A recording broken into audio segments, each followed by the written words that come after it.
Assalamualaikum warahmatullahi wabarakatuh. Alhamdulillahirabbil alamin. Assalatu wassalamu ala asyrafil anbiya'i wal mursalin sayyidina wa maulana Muhammadin wa ala alihi wa ashabihi wa man tabi'ahum bi ihsanin ila yaumiddin. Walhamdulillahirabbil alamin. Amma ba'du. Alhamdulillahirabbil alamin. Kita bersyukur kehadiran Allah Subhanahu wa taala. Dan semoga salawat salam tetap tersampaikan kepada junjungan kita Rasulullah Muhammad sallallahu alaihi wasallam. Alhamdulillahirabbil alamin, pada kesempatan pagi hari ini atas izin Allah, atas kesempatan dan kesehatan yang diberikan oleh Allah Subhanahu wa taala kepada kita sekalian, sehingga pada pagi hari ini kita sama-sama dapat melaksanakan ibadah yang spesifik, yaitu ibadah puasa di dalam bulan Ramadan di tahun 1442 Hijriah saat ini. Perlu kita sampaikan ulang tentang tujuan diwajibkannya orang-orang yang beriman kepada Allah untuk menunaikan ibadah siam ini, sebagaimana yang Allah jelaskan di dalam surat Al-Baqarah ayat 183. Bismillahirrahmanirrahim. Ya ayyuhalladzina amanu kutiba alaikumusiyam kama kutiba alal ladzina min qablikum la'allakum tattaqun.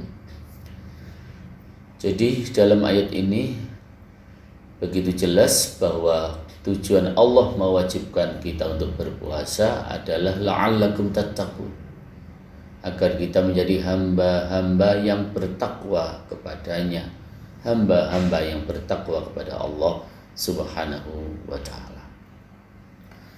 Takwa itu secara substansial memiliki makna yang berhubungan baik dengan Allah, dengan diri sendiri, maupun dengan orang lain. Bagaimanakah makna substansial takwa yang berhubungan dengan Allah Subhanahu wa taala itu?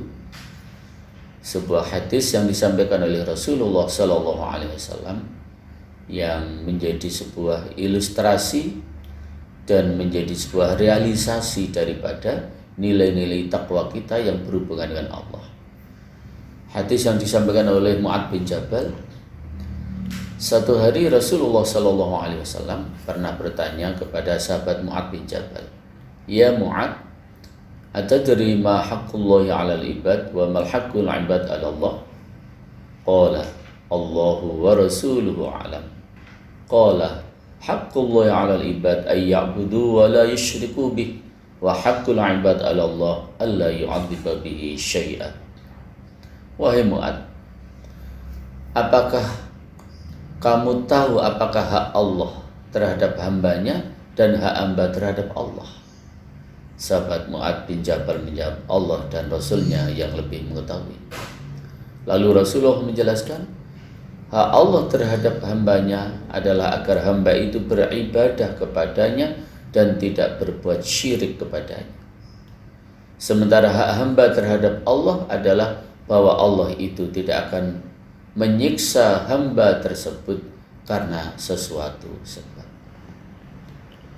Melalui hadis ini begitu jelas bahwa nilai takwa yang berhubungan dengan Allah itu artinya kita semua wajib secara istiqomah dan bersungguh-sungguh untuk melaksanakan ibadah kepadanya. Bukankah misi atau tujuan jin termasuk manusia itu diciptakan oleh Allah adalah untuk hal tersebut? Sebagaimana yang Allah jelaskan di dalam Adz-Dzariyat ayat yang ke-56, Allah dawuh, "Wa ma khalaqatul jinna wal insa illa liya'budun." Dan kami tidak menciptakan jin dan manusia kecuali agar mereka beribadah kepadaku. Syekhul Islam Ibnu Taimiyah dalam kitabnya Al-Ubudiyah, beliau menjelaskan makna ibadah. Ibadah itu menurut Syekhul Islam Ibnu Taimiyah adalah segala sesuatu yang dicintai oleh Allah, segala sesuatu yang diridhoi oleh Allah, baik berupa perbuatan maupun perkataan dan aktivitas apapun yang diridhoi oleh Allah, yang dicintai oleh Allah, itu adalah ternilai ibadah di sisi Allah Subhanahu wa ta'ala. Dengan makna takwa yang pertama ini artinya kita bisa memahaminya bahwa orang yang bertakwa itu adalah orang yang rajin dan istiqomah beribadah kepada Allah Subhanahu wa ta'ala.